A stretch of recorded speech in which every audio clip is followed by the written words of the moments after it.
Hey folks, Gary here. Happy Saturday to you. I hope your day is starting off really well. What a great day to be alive. Of course, we know that not every day is a fantastic day compared to other days. We can have really hard days. We can have days where just nothing works out, or things are super hard or busy or all sorts of stuff. But when we face it with God, it makes all the difference in the world. Walking it with God makes all the difference in the world. And we've been talking this last couple of weeks about the Israelites and how they just had a trouble. Their relationship with God just wasn't working out for them, right? God loved them, God cared for them, God rescued them, but they couldn't wrap their minds around the fact that God loved them. They couldn't wrap their minds around the fact that they were the children of God. And so when they got to the promised land, I think they knew that God could win it for them. I think they knew that God was more than powerful enough. They must have. They'd seen so many things that he had done through the wilderness, through the Red Sea, all that stuff. They must have known that God was more than enough. But I don't think they believed that God would do it. You know, there's a difference between those two things, between knowing that God can and knowing that God will. It's not the same thing, right? But we can know that God will. You know, as an example, and I shared this at the care home last week, you could have a jar of jam, right, or a jar of pickles or whatever you want. And if you can't open it, well, what good is it to you, right? It's just there, but you can't have it because you can't open it. And sometimes jars can be tough.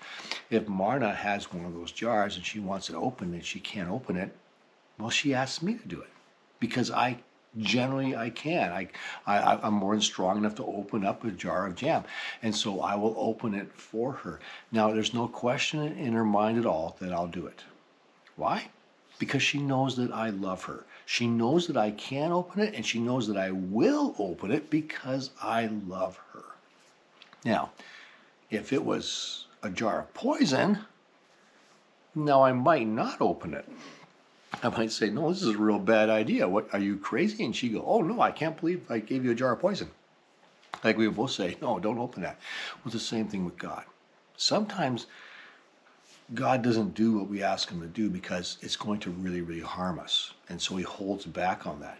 Sometimes God delays on things because we're not ready for that answer just yet as well. It doesn't mean he's not going to do it. It just means it's delayed. It's going to be at the right time where it'll be appropriate for us and it'll actually work for us.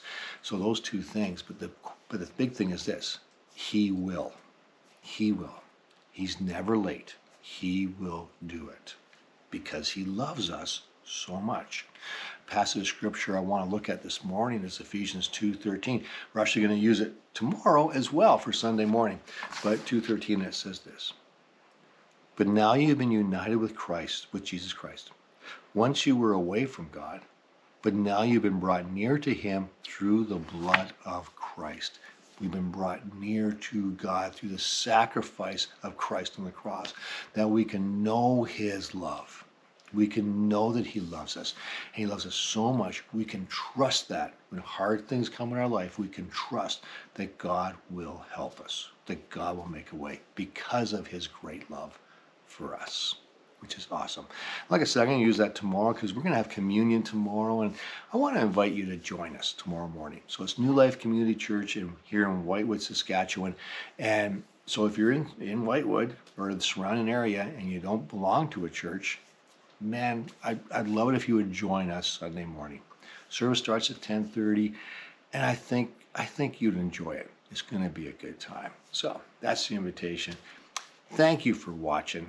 Appreciate it a lot, and hopefully we'll see you tomorrow. Have a great Saturday.